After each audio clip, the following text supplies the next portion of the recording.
Muito bem, estamos de volta com o nosso Gazeta Entrevista desta noite. Para a sequência, você já sabe, o Gazeta Entrevista é um oferecimento da Acrebir Distribuidora Ambev, que também distribui para todo o estado do o Guaraná Antártica, bordo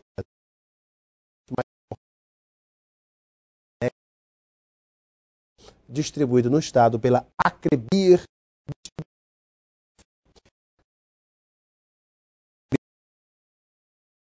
dedicado durante o dia de hoje e está debruçado sobre um tema muito importante, que é a segunda oficina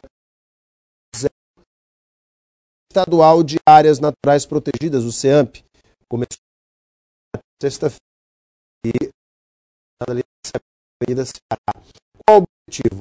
Reavaliar e identificar as de conservação e constituir todo o sistema aqui no nosso estado, o plano, o conselho gestor e própria infraestrutura. É um prazer recebê-lo novamente. Tudo com você, para poder falar um pouco sobre os ambientais aqui do nosso estado.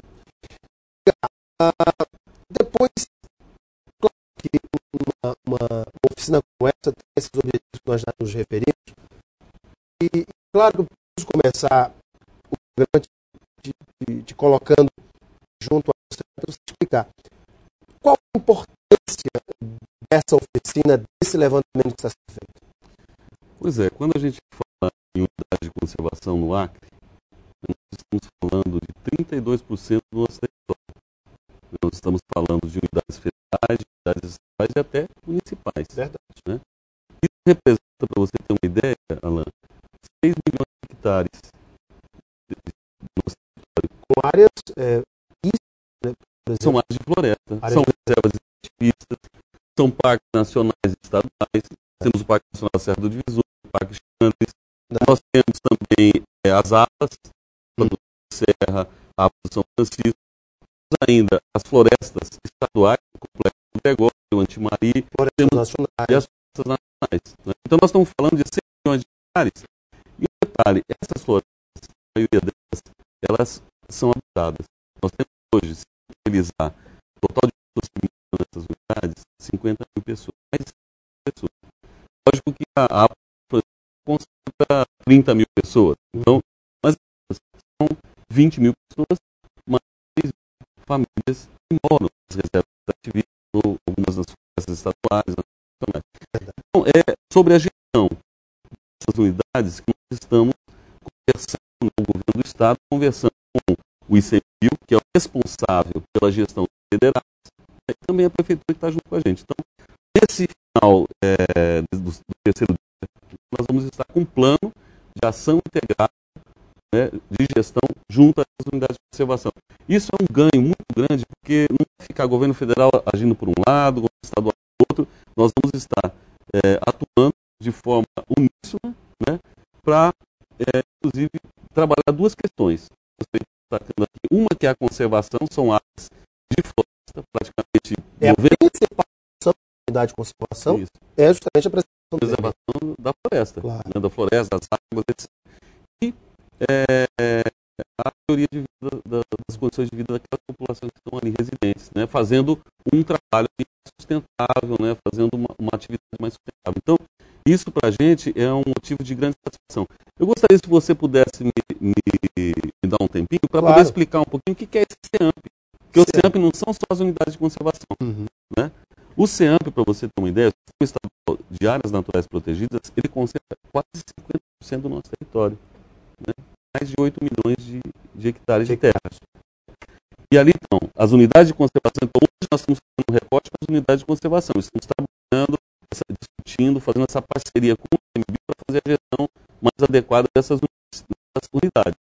Mas nós temos também as indígenas, que é 14% do nosso território, os projetos de desenvolvimento que a gente chama, assentamento que a gente chama de diferenciado, os parques e outros, né, que é uma quantidade menor de hectares de percentual no nosso território.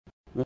E nós temos também o quê? As nossas que vão ser incluídas agora no sistema, reserva legal e área de preservação permanente. Quanto dessas áreas são áreas de proteção integral e de uso sustentável? Porque, obviamente, que há essa diferenciação muito importante, Edgar. Então, dos 32% que eu falei, né, de área do território, 10% de proteção integral. A Estação Ecológica do Rio Acre, o Parque Nacional da Serra do Divisor, né, e tem mais uma unidade que eu não estou me lembrando o nome agora, mas basicamente, o Parque Estadual do Xandes. São as 3 unidades que representam 10% do nosso território.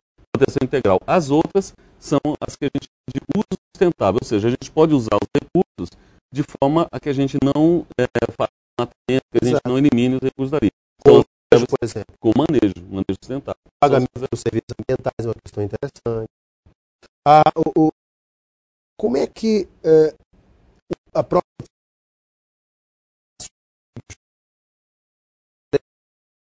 lá na reserva extrativista Chico Mendes? Pois é, essa é a preocupação que a gente tem. Porque se a gente não estiver integrado, fazendo ações compartilhadas, pode acontecer isso que aconteceu agora há uma semana atrás lá na reserva Chico Mendes. Né? Estamos, inclusive, nos deslocando juntamente com a gestora da unidade. Está aqui no. Quem está participando? Então, todos os gestores estão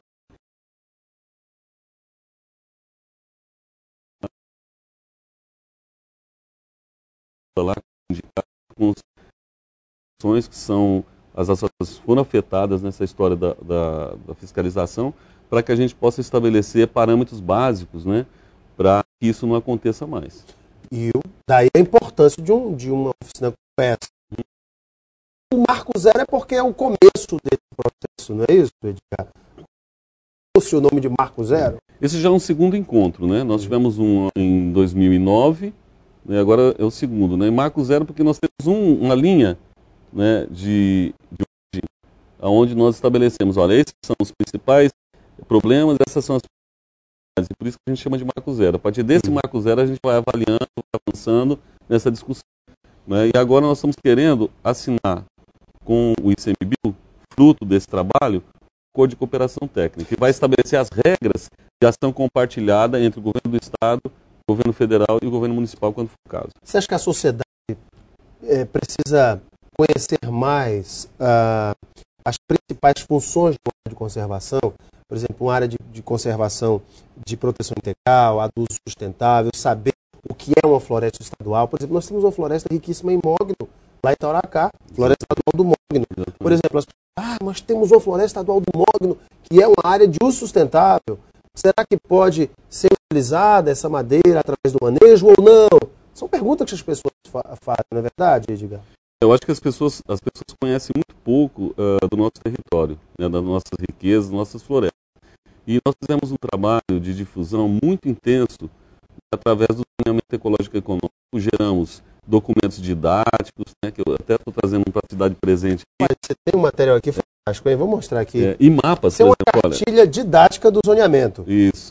Mostra aqui, Lígia. Isso está indo para todas as escolas, para todas as associações de moradores, de todas as localidades do Acre. Fizemos uma quantidade grande para que as pessoas possam, numa linguagem didática... Olha, né? Só que bacana isso aqui. Olha as ilustrações. Que maravilha isso daqui, gente. Olha. Numa linguagem didática, poder entender um pouco sobre a importância que tem uma unidade de conservação.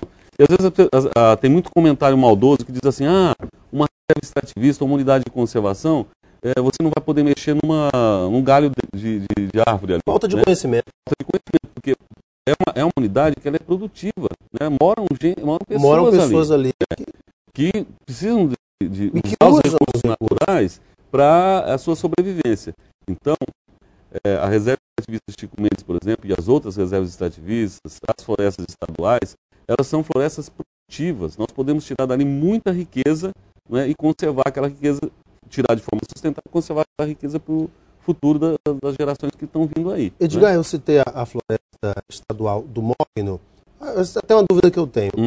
Pode ser realizado o plano de manejo dessa madeira nesse tipo de floresta? Já foi realizado. Nós já temos o plano de manejo, ela já está pronta para a concessão, para a extração. Como é o caso do Antimari. O Antimari também é uma das mais antigas que nós temos, já foi feito o plano de manejo e anualmente é feita a retirada de madeira em estágio, não só de madeira, como de outros produtos também que ela tem lá. E certificada, né? Inclusive. Certificada. E que tem... O valor de um produto desse para o internacional é uma loucura. É quando tem um carimbo de certificação, né, o que era só o carimbo de que aquele produto foi retirado de forma sustentável, ou seja, através de um manejo, já é um grande ganho agregado, né, no mercado. O selo mais conhecido é o FSC hoje, quando tem a certificação, por exemplo, que você está falando do FSC, agrega mais valor ainda. Essa madeira, quando chega no mercado, né, geralmente é mercado internacional, mesmo no mercado nacional, mas principalmente no mercado internacional, ela já chega com um valor agregado maior. Então, é um ganho, é renda, né, para as pessoas que moram ali. Claro. Né? Depois de todo esse levantamento, de todas essas reuniões que se encerram na sexta-feira, o que será feito no levantamento, Edgar? Vocês vão fazer um material bonito, como esse material do zoneamento, isso que a gente vai mostrar daqui a pouco? Não, os levantamentos, os estudos, eles já foram feitos. Agora nós estamos numa fase, né, de implementação. Né? Então, o zoneamento foi muito importante, né? Nós levamos 8 anos, né, para fazer o zoneamento, que foi o primeiro período, o segundo período do Jorge Viana.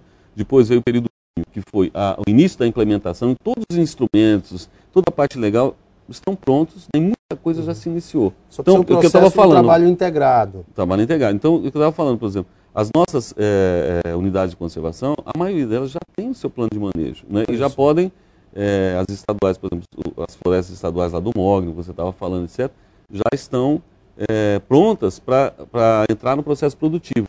Hoje, por exemplo, está se instalando um complexo industrial lá no Gregório, né, aliás, em Tarauacá, um outro em Cruzeiro do Sul, que vai receber a madeira justamente da onde? Justamente dessas áreas, né, que foram estudadas, que foram transformadas em florestas estaduais e que vão estar fornecendo a matéria-prima para que possa ser transformada e ir para o mercado. Edgar, o nosso tempo já está estourado, eu preciso dar a tua opinião rapidamente. O novo Código Florestal Brasileiro, 2 vezes, estava em discussão durante o dia de hoje na Câmara. Fiquei sem internet, fiquei sem ver, mas, e aí, você acha que foi um avanço ou você considera o relatório do Aldo Rebelo muito progressista? Não, eu acho que se o relatório do Aldo Rebelo foi aprovado, ou fosse aprovado, da forma com que ele chegou ao final, na íntegra, seria um desastre em algumas situações. Posso dizer, na questão das APPs, né, da forma com que você ia medir as APPs, principalmente dos pequenos rios, e também na história dos 4 módulos fiscais. Essa foi a grande discussão e o grande ponto que não deu consenso. Exato. Né? Mas as notícias que eu tive de ontem para hoje é que avançaram muito os acordos, né? O Ministério do Meio Ambiente entrou firme nessa história, né? A ministra, enfim, e seu corpo técnico, estivemos lá semana passada conversando sobre isso, e um dos pontos que ainda não tinha consenso ontem à noite, né, conversando com algumas pessoas, era a questão dos 4 módulos fiscais, porque realmente se os 4 módulos fiscais forem aprovados, aqui para a Amazônia... que tenha proprietários de 200 módulos fiscais que naqueles 4 ele não precisa fazer nada. Ele não vai pagar, não vai fazer a recomposição. Nós vamos ter muitas áreas de preservação permanente, né, no caso das matas ciliares, as APPs e mesmo reserva legal, que teriam que ser recompostas pela legislação anterior e que não vão ser se os 4 módulos fiscais forem aprovados. Então, nós estamos torcendo para que o bom senso tenha prevalecido e que eles tenham conseguido fazer um bom acordo de ontem para hoje e que a gente vote o melhor Código Florestal para o Brasil. Diga rapidamente, nosso tempo já estourou. Que material bacana que você tem aqui, eu quero falar desses DVDs. Temas do Acre, enquanto você comenta rapidamente, eu vou mostrar aqui no vídeo. Temas do Acre na Biblioteca da Floresta. Temas do Acre na Biblioteca da Floresta são 19 mil arquivos, entre textos, revistas, tem vídeos também, que falam sobre a história do Acre. Aqui, Chico Mendes, o Homem da Floresta. Esse documentário é fantástico. Ele traz vários arquivos também que contam a história dos 20 anos sem Chico Mendes. Né? Muito legal. Está aqui a cartilha, né? A exposição Chico Mendes, que foi colocada lá na Biblioteca da Floresta, ficou mais de ano lá na Biblioteca da Floresta, transformada em livro. Em livro. Também sobre os índios isolados do Acre, que a gente também transformou numa revista e está disponibilizado para as escolas, para os professores. Bacana. Né? Olha que bacana. E essa foi a primeira exposição da Biblioteca da Floresta, que conta a historinha da origem do Acre a partir da origem do universo, né, chegando nas populações do Acre, também um material super interessante. Aqui já tinha a história de Chiquinho, que foi uma iniciativa da Helenira, corroborada pelo Ziraldo, né? Muito bacana. Não, e esse daqui é muito legal. Esse é fantástico, né? Ele é o documento mais atualizado que a gente tem, é um livro mais atualizado que conta a história dos índios do Acre, né, etnia por etnia. Todas as etnias. Todas as etnias, inclusive dos isolados. Os isolados. Gente, o nosso tempo já estourou. Edgar, muito obrigado pela tua vinda. Viu? Eu que agradeço esse espaço aqui que você está nos dando. Para vocês de casa que nos acompanharam, muito obrigado pela audiência e o carinho. Um beijo imenso a todos. Fiquem com Deus no coração e até amanhã.